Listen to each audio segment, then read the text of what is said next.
We're still seeing tremendous growth in our business. So far this year, we're up about 20%. Crispy fish, golden fries. It smells good, Carrie. It looks like this is garlic bread. Those are normal fries. Here, get you a piece. Let's see here. You can see Now this is called the Buford, bread. right? Fast food chains are closing hundreds of locations in the next 18 months. That means the battlefield is shrinking and only the disciplined operators survive. But which brands crack under fire and which ones dominate like a well-drilled unit?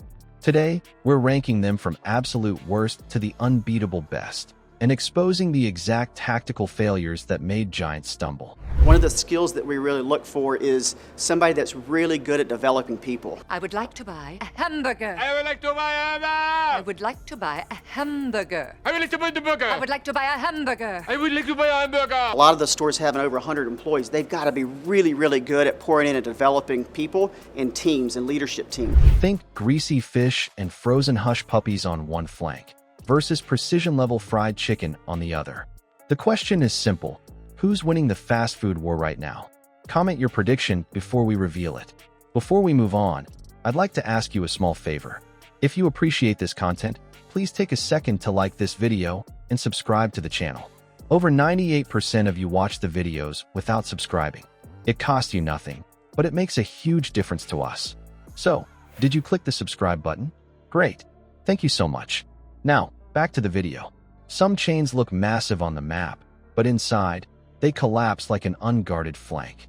Their banners stretch across highways, their names recognizable in every town. Yet what happens once the customer sits down tells a different story. This is the story of brands that relied on nostalgia and bargain pricing as their primary weapons. For a time, that worked. Crispy fish, golden fries, sweet corn, a second cup of coffee.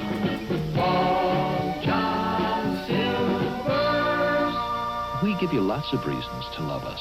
Tangy shrimp, tasty clams, tender chicken, fresh coleslaw, crunchy hush puppies. Parents remembered cheap family meals, and teenagers counted on a quick slice or budget combo. But memory and discount menus form a temporary line. Without reinforcements, the front breaks down fast. Take the seafood soldier known for battered fish. For years, it occupied valuable ground in strip malls across the country. But diners report plates slick with oil so heavy the food becomes difficult to finish. In fact, fewer than 2/3 of customers even complete their meals. That is not a minor flaw. It is combat effectiveness eroding before the battle is halfway done. Pizza operators fall into the same trap. Melting cheese marketed as abundant value covers dough that many compare to plastic. It wins a skirmish on price, but loses the war in execution.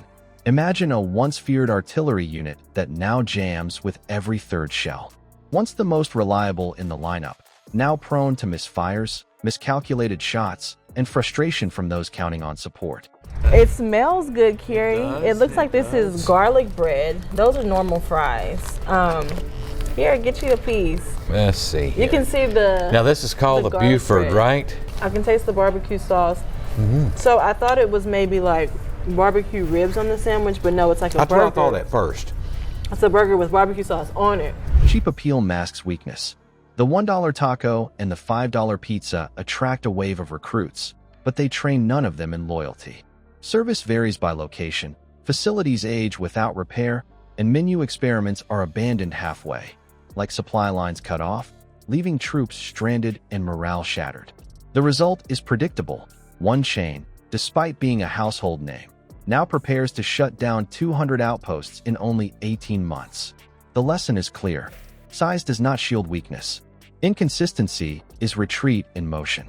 Meanwhile, disciplined operators advance, holding ground like professional armies with doctrine and focus.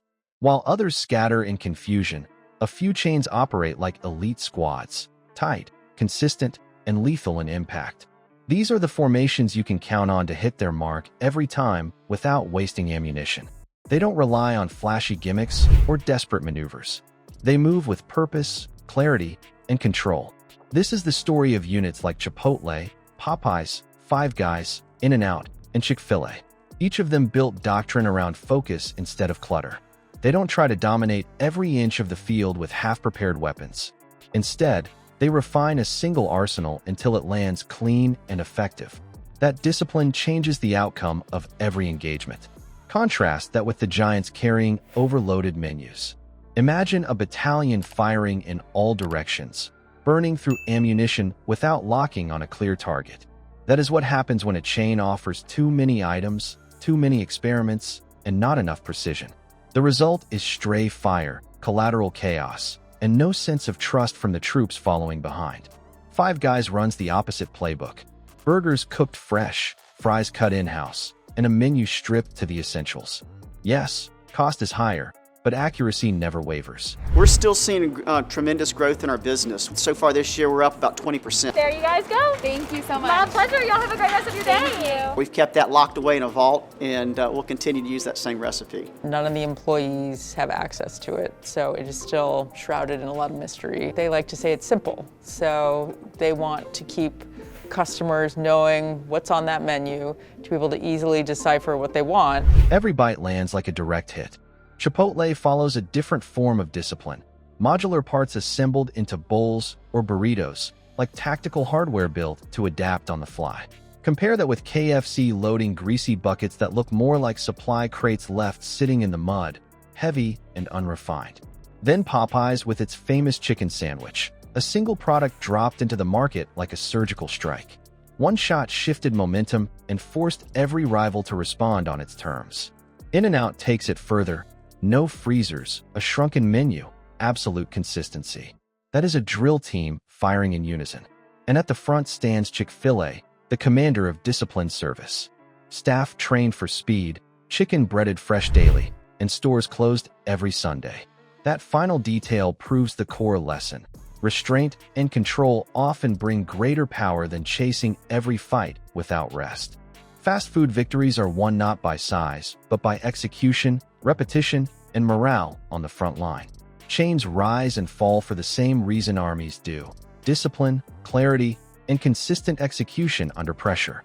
Weak units scatter, but strong ones hold position, strike with precision, and maintain control even when conditions turn hostile. You've seen which banners are fading and which ones still command the field. Now the choice passes to you. Comment your pick for the chain that fights best in this ongoing market war. And subscribe to join a community that reads these battles for what they are: lessons and tactics. In a shrinking battlefield, where do you stand? With the bloated force or the disciplined squad?